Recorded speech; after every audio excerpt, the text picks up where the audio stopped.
A few months ago, I posted a video regarding Comcast and Xfinity, and it was about the data that they collect and how intrusive and invasive it is. And I showed some of the technology that they could be utilizing to access this kind of data. This includes like genetic and biological data on you and just basically everything. At the time, I still had a Xfinity modem in my house, and it was plugged in, but the service was not on. While I was creating that video, I suddenly began to experience symptoms. I was hearing like a very strange sound in my ears, like a woo. It sounded like woo, woo, woo in my ears. I felt like itchy all over my skin. I felt sick and nauseous, and I just felt like I couldn't finish the video.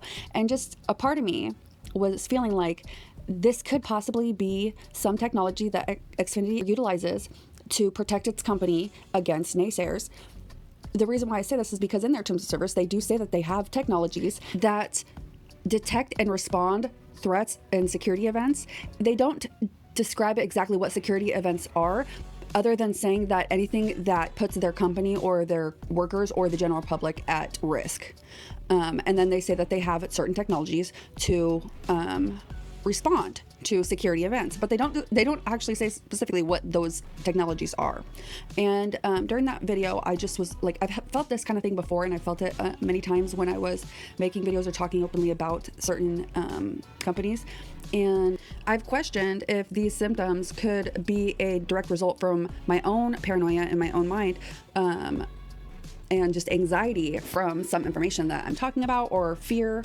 And yeah, I've spent a lot of time trying to find direct proof if there are even components in these devices that make them capable of physically interacting with people and creating certain types of effects in their nervous systems, or, you know, making them feel certain ways, if that's even possible, reality and their brains. So this first clip is a webinar with Dr. Jay Sanguinetti, who's discussing something called transcranial focused ultrasound.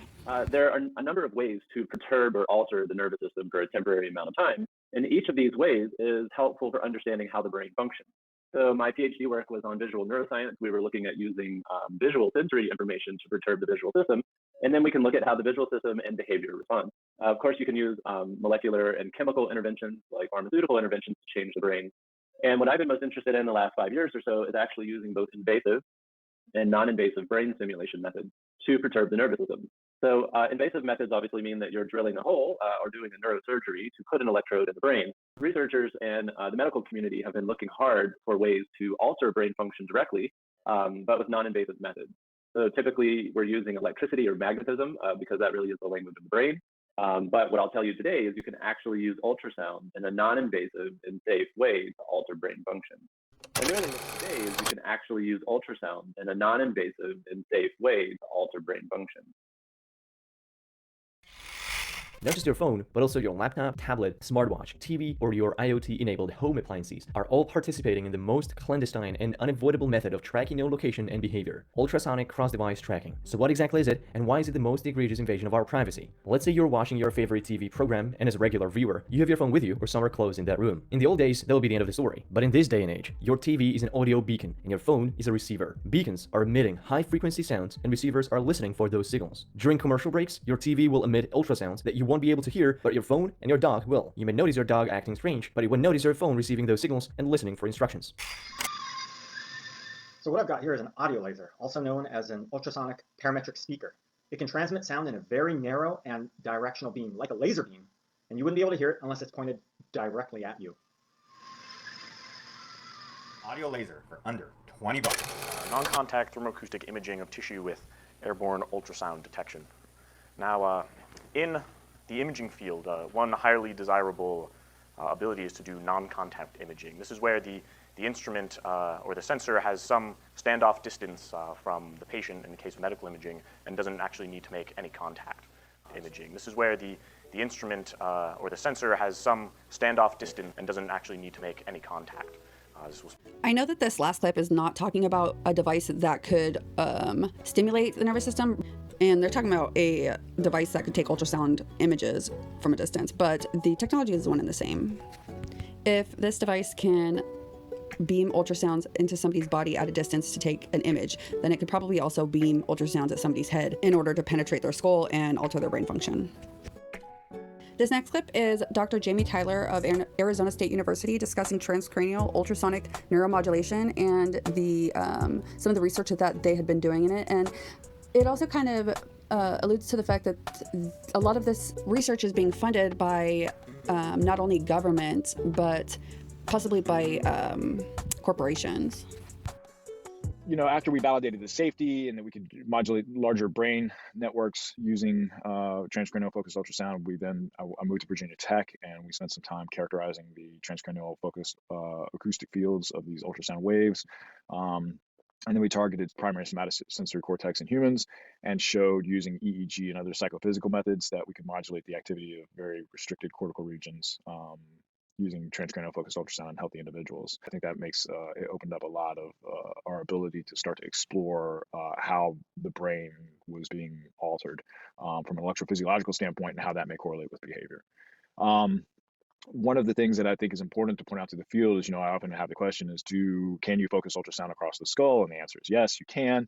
And then the second question is, well, what type of spatial resolutions you get? Look, the spatial resolutions of transcranial focused ultrasound for neuromodulation completely shattered those of TDCS or TMS, including any of the kind of more contrived methods. So here you can see this is from Win Lagone, a former postdoc of mine, showing that they got 0.5 megahertz transcranial focused ultrasound targeted to deep brain regions. And the spatial resolution of the acoustic field, so the spatial distribution of the acoustic field that's being generated by the focused ultrasound, is as small as or on the order of what you can achieve with spinal cord stimulating electrodes or deep brain stimulating electrodes. So if you look down here, you can see this is a standard deep brain, Medtronic deep brain stimulating electrode. You can see the spatial extent of the spatial distribution of the electric field that's generated by that electrode. And the spatial scale is the same resolution that you would have with 0.5 megahertz ultrasound. So it's nice to know that there is a method that can not only reach deep brain regions, but also gives you the spatial precision and resolution that you would have with an inserted or implanted electrode. And that was, I think that's a big deal. That was part of the goal. So what he says is extremely significant, and is probably the most significant evidence that I found.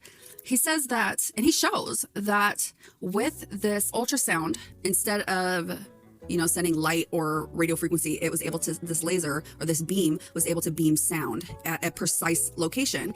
And in their research, they found that they were able to direct this ultrasonic laser into deep brain tissue and stimulate the brain tissue. And through EEG imaging, they were able to see that the stimulation that the brain was receiving from this ultrasonic laser was like just as good as the stimulation that they would get from planting an electrode in someone's brain, but through brain surgery and actually putting like doing deep brain surgery. And that's like a really big deal. But now this is so significant because he's saying that they no longer would need to do that because they can easily create the same effect using these ultrasonic lasers. Other manufacturers tend to use a different kind of beamforming built into the 802.11ac standard called sounding-based beamforming. Here, the router continually talks to the client, asking how good the signal is in order to decide how to time each broadcast from each antenna. But whichever kind of beamforming you use, though, you do get the benefits of better speed at long range and better range overall. Well, that sounds great, right? But here's the issue.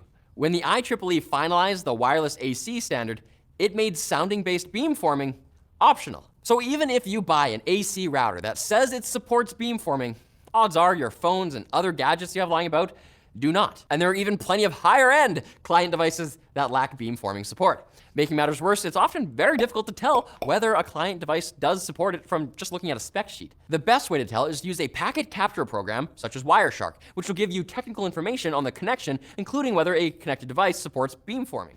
What he's saying is that Wi-Fi routers and like the one that most basic Wi-Fi router that you get from Xfinity, which probably most everybody has, the same one that I always see and the same one that I had, supports beamforming, ultrasonic, targeted beamforming, just like what they were saying is used to alter brain function. But what's interesting is that most all devices, like your phone and everything that's going to be using that Wi-Fi router, do not have the capability of even communicating with the Wi-Fi router using these ultrasonic beams. So that begs the question, why the heck are they paying money to include it in their technology when it's not even going to be utilized? Lastly, he explains how The devices that do have the ability to communicate with Wi-Fi routers using these ultrasonic beams won't openly admit that they have included that technology in the device. You would think if this technology was so much faster and so much greater that they would want to let you know that they have that, because that's what maybe some people are looking for. 5G is beamforming technology, and they love to plaster 5G all over everything. Why don't they just plaster sound beamforming, sound-based beamforming all over everything? Well, it's because they don't want people looking too much into exactly what it's doing, because then somebody might figure it out. So next, Jamie Tyler is going to describe another technology using this ultrasound that is just shocking to me, and also I feel like everyone should know that this technology is out there. Peripheral ultrasound is being used for various purposes to replicate sensations. People have used focused ultrasound through the air, so this is called mid-air haptics. You can basically reach out and feel the ultrasound. Using a phased array, you can focus it, create different objects that people can interact with. You can't see it, but then you can transpose an optical hologram onto an acoustic hologram, an ultrasound hologram, and start to feel and see the sensory stimulus. In today's video, we will be discussing how phased arrays are an essential part of 5G systems. Using a phased array, you can focus. Characteristic is that many of the 5G antennas will use phased arrays that can steer their antenna beams across the area that they're set over to connect with multiple users. This as opposed to the dumb antennas that just transmit it in their sector alone. This means that the antenna beam can follow users as they move. It also means that the antennas will focus more signal in the direction. The old system, or the dumb antennas for like 4G, I guess, he's saying can't follow people around. It only stays in one place. And if you've ever heard of the hum, or people saying that they feel like they're, or like Havana syndrome, like where all happens in the middle of the night, and that's what was happening to me too. That would explain why it didn't happen all the time. It only happened when people were laying in bed sleeping, because maybe these focused beams couldn't follow people around, but now they can with 5G. And one of the things that 5G does is it collects enough data on people that within a week or so, it can accurately, almost 100% accurately predict your next move just by what you do, because people are just creatures of habit. And that is how it's able to follow people around as they move in real time. The antenna beam can follow users as they move. It also means that the antennas will focus more signal in the direction of users. The result is much higher data rates to users. The second characteristic is that many of the 5G systems will support multiple antenna beams. Not only will some of the 5G antennas have steerable beams, but many of them will have multiple simultaneous beams that will focus the mobile signal in the direction of many different users or clusters of users. This characteristic will further increase the data rate to users. To support these multiple beams and high data rate to users, 5G access points allow for optical Ethernet connections, which brings us to the third characteristic. The figure shows a typical 5G radio unit. The radio unit contains a phased arrays and very sophisticated electronics. It converts the over-the-air signals from the users to the digital bits that are sent to the carrier backbone. The figure shows a phased array antenna on one end and high-speed Ethernet connections on the other. A unique characteristic of this system is that it supports 25 gigabit per second Ethernet connections for both uplink and downlink.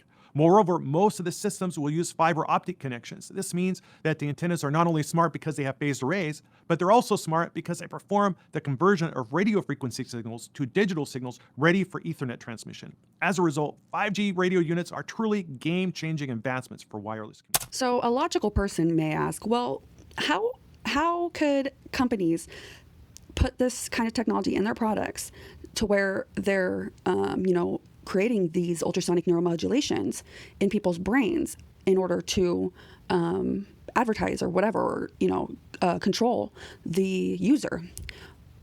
That should be, and that would be obviously completely illegal. But it's a fact, though, that different social media companies and things like this and TV shows and all this, they create technologies and systems that get people hooked. When you're using social media, different parts of your brains are lighting up. Those parts of your brains wouldn't light up and wouldn't be affected had you just be outside, on your porch. But when you're using the social media, parts of your brain are being affected in order to get you addicted and hooked. And that's a known fact. So what would be the difference between that and just beaming something into your brain? There is no difference, because they're both completely safe and temporary. So I mean, it seems like it would be illegal and it seems like it would be a huge deal, but technically it's a consensus between these scientists with the ultrasonic neuromodulation that it's completely safe and completely temporary. We showed that ultrasonic neuromodulation was safe in large animals. We showed that there was a certain degree of thermal safety, so we weren't heating the brain whenever we're modulating brain activity with low intensity focused ultrasound. And then from a histopathological perspective, we also showed that there was no damage to the cerebrovasculature or the tissue itself. Might be going too deep, but our physics, current day physics, don't explain entirely very well why these PEMF devices work. Our current physics and our current understanding of how the brain functions, because it's not creating neuronal discharges. If anything, it's causing some kind of polarity change on the cellular membranes of neurons, but somehow that's affecting how our brains are firing. And, there's a lot of different discussion about us reaching new paradigms of physics in electric propulsion vehicles and that type of thing, and our understanding of the universe, et cetera, et cetera. But, I think that boils down to even PEMF devices. There's something going on there that we don't understand. So with this technology combined with AI, algorithms, computer coding, and data, and massive amounts of data on entire communities, this AI can predict with surprising accuracy what an individual or group or community might do. And then the AI could pull the strings in order to prevent certain things from happening that would lead to an undesirable outcome for corporations, governments, and what have you. So say that somebody's watching a video like this, and the AI in real time, as soon as you're watching or looking up videos, it's going to know that you might watch this video. And then when you do, all of a sudden you just feel uninterested. It's hard to follow. You're tired, or something distracts you. You feel itchy, or something changes in you to where you're not able to pay attention. And it all seems so natural because, this naturally happens sometimes, but yet it's actually not. And it's actually a system that's purposely attacking you in the background. Have you ever been talking to somebody about something that's like completely neutral, or just telling them something like crazy that you just found out, and they respond with either like really intense irritation or anger, and it's completely unwarranted, and you're just like, why are they responding like that? Like, or sometimes you talk to somebody about something and they just like completely are not even listening. They're just like spaced out and suddenly just disinterested in what you have to say. It's proven that it is possible to stimulate the brain and create these sort of reactions remotely. And so it's only natural to assume that some entity would want to use this type of control in order to hide their activities, or in order to gain power, or just simply basically to deter or eliminate any kind of threat. Like, no one can ever even destroy their company, because as soon as like a politician like tries to go up against it, they'll use this system to, or these programs to somehow sabotage any kind of attempt to publicly call out the company or whatever, or the government. When I don't really know where I am, when I don't really know where I should be, I pray to the Lord, I ask Him. He says evil's around you and you can't see it. He said Satan, he will pull you if you're not with me. He said he's a soul catcher, I bet you. He thinks that he'll get you.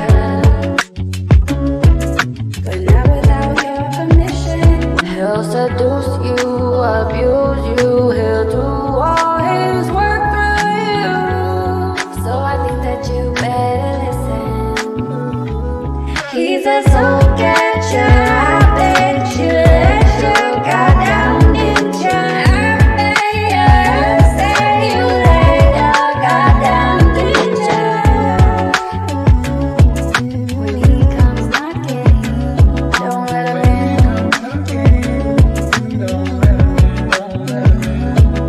I pray to the Lord, He's the God of your world. He said He's a soul catcher, I bet you. He thinks that he'll get you.